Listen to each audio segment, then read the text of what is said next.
Assalamualaikum warahmatullahi wabarakatuh. Halo teman-teman, perkenalkan nama saya Putri Febrianti, NPM 2020303077 dari Prodi Psikologi. Pada kesempatan kali ini saya akan membahas sebuah topik yang sangat menarik untuk diperbincangkan, yaitu mengenai moral para remaja masa kini. Langsung dibahas, apa sih moral itu?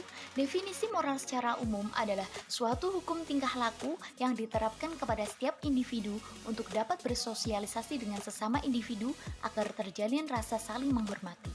Kata moral selalu identik dengan baik dan buruknya tingkah laku seseorang. Moral secara tersurat adalah hal-hal yang berhubungan dengan proses sosialisasi individu. Tanpa adanya moral, manusia tidak akan bisa melakukan proses sosialisasi. Moral bisa berupa perbuatan, tingkah laku, atau ucapan seseorang dalam berinteraksi dengan manusia lain.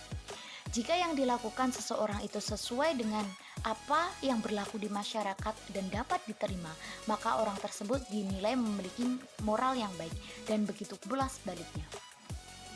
Permasalahan moral ini terus menjadi sorotan masyarakat Indonesia yang telah memasuki tahap krisis, di mana tidak hanya menghadapi krisis ekonomi, krisis hukum, dan krisis politik, tetapi juga krisis moral yang terutama terjadi di kalangan remaja.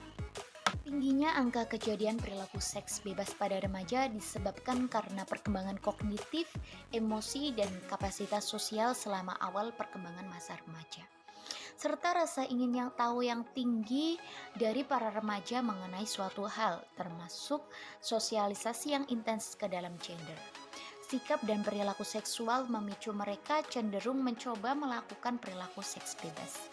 Apalagi remaja dalam perkembangannya memerlukan lingkungan yang adaptif yang menciptakan kondisi yang nyaman untuk bertanya dan membentuk karakter yang bertanggung jawab terhadap dirinya sendiri.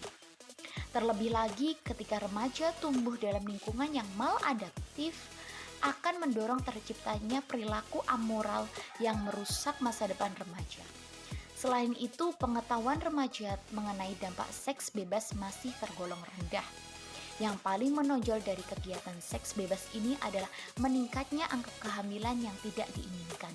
Terlebih dengan makin berkembangnya kemajuan teknologi dalam mengakses informasi mengenai materi yang berkaitan dengan pornografi, tidak bermoral para remaja yang selanjutnya yaitu mengenai masalah narkoba.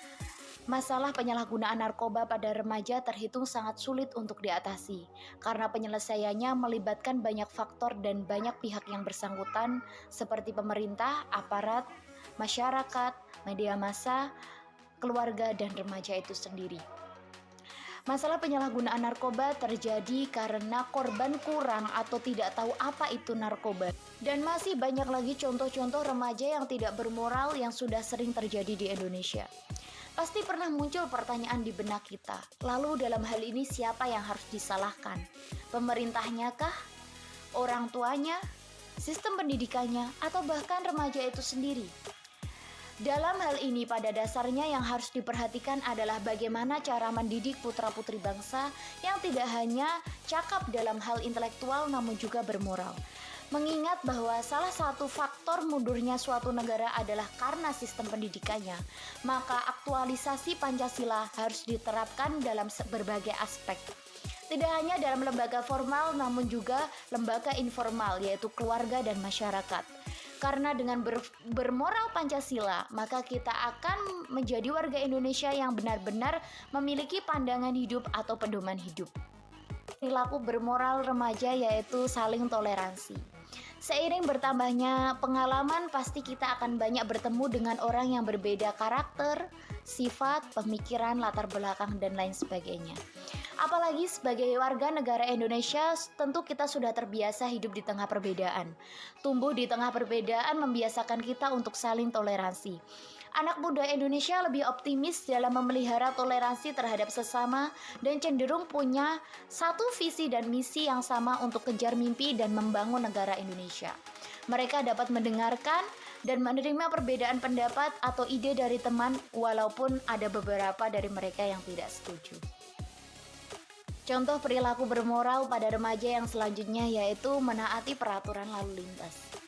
tingginya angka kecelakaan di kalangan remaja dan banyaknya berbagai pengetahuan tentang tata cara berkendara, remaja diharapkan mempunyai sikap disiplin dan positif terhadap aturan-aturan lalu lintas. Pada usia remaja, ketaatan pada peraturan lalu lintas diharapkan timbul dari diri remaja sendiri. Remaja diharapkan menyadari mengapa harus menaati peraturan lalu lintas. Remaja diharapkan dapat memberikan sumbangan yang positif pada masyarakat bahwa mematuhi peraturan lalu lintas sangatlah penting di kehidupan sehari-hari, baik demi keselamatan pribadi dan juga demi kenyamanan pengendara lain. Sekian yang dapat saya sampaikan, kurang lebihnya mohon maaf. Wassalamualaikum warahmatullahi wabarakatuh. Terima kasih telah mendengarkan.